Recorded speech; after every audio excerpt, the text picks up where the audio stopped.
मी इथे बनवलेला आहे बाजरीच्या पिठाचा हलवा. चवीला अप्रतिम आहे. चला तर मग वेळ न वाया घालवता याची रेसिपी पाहूया. इथे मी बदाम घेतले आहे, चेरी घेतले आहे, टुटी फ्रुटी, काजू घेतले आहे. इथे मी वेलची घेतलेली आहे. त्यानंतर पायनॅपल इन्सेस घेतलेला आहे थोडासा आणि रोज वॉटर इन्सेस घेतलेला आहे.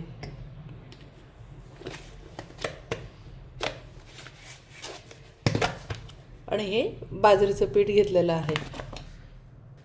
बदामाचे काप करून घ्यायचे आहे. कढईमध्ये तूप टाकून घ्यायचे आहे. तूप भरपूर टाकायचं आहे. बाजरीच्या पिठाला तूप भरपूर लागतं.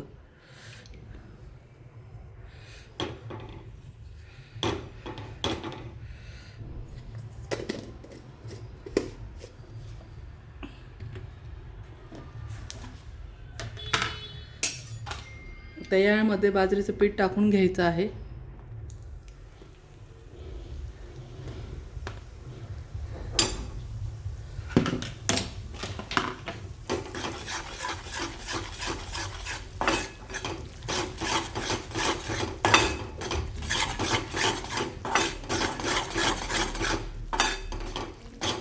पीठ चांगलं लाल करून घ्यायचं आहे.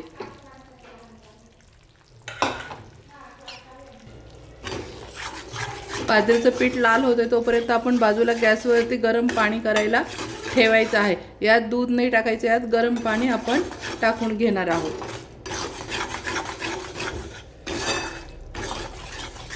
मस्त वास सुटतोय, तरी पण आपण अजून थोडा लाल करून घेणार आहोत. त्याचा कच्चापण पूर्ण निघून जाईल.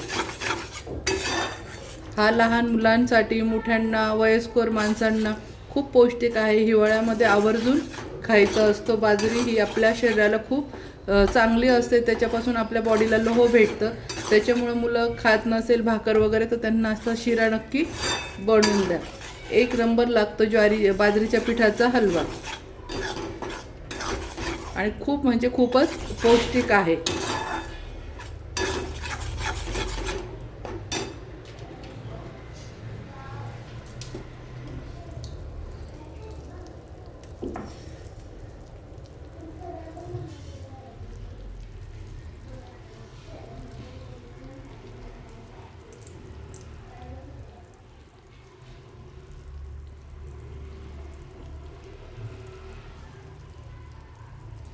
त्याच्यामध्ये आपण जे वेलचीचे दाणे सोलून टाकायचे आहे. हे दाताखाली येतात तेव्हा खूप छान लागतात.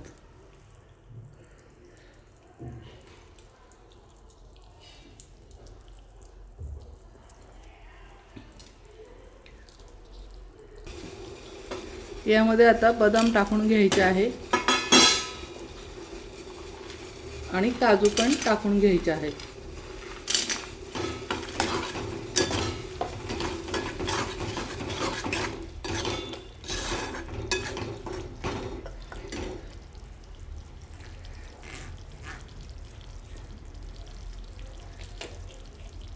थोडा पायनॅपल इन्सेस टाकून घ्यायचा आहे.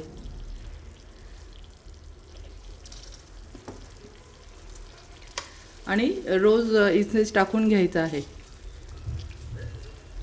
10 ते 12 थेंब टाकून घ्यायचे आहे. खूप छान फ्लेवर येतो. असं लक्षात पण येत नाही मुलांच्या की आपण बाजरीच्या पिठाचा हलवा केलेला आहे म्हणून.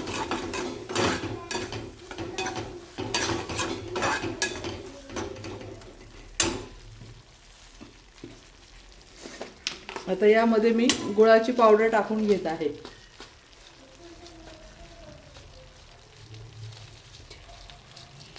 हा गुळामध्येच बनवायचा आहे, साखरेत बनवायचा नाही. गुळामध्ये बनवला तर पौष्टिक राहतो आणि गुळाने याची चव पण खूप छान येते.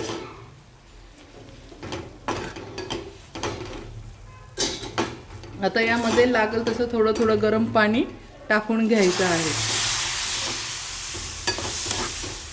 लागत लागत गरम पाणी टाकायचं आहे.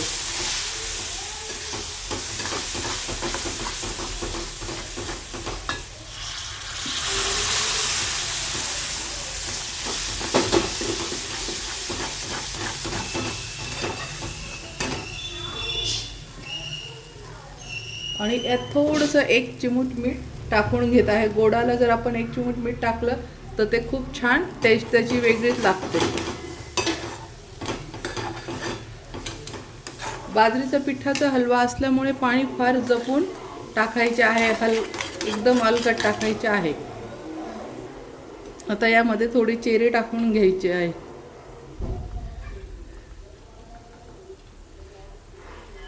आणि थोडीशी वरती सजवायला ठेवलेली आहे. हा झाला आपला बाजरीच्या पिठाचा हलवा. बघू शकता त्याचं टेक्स्चर, कलर किती सुंदर आलेला आहे. हा चवीला अप्रतिम लागतो आणि चवीपेक्षा शरीरासाठी खूप खूप पौष्टिक आहे.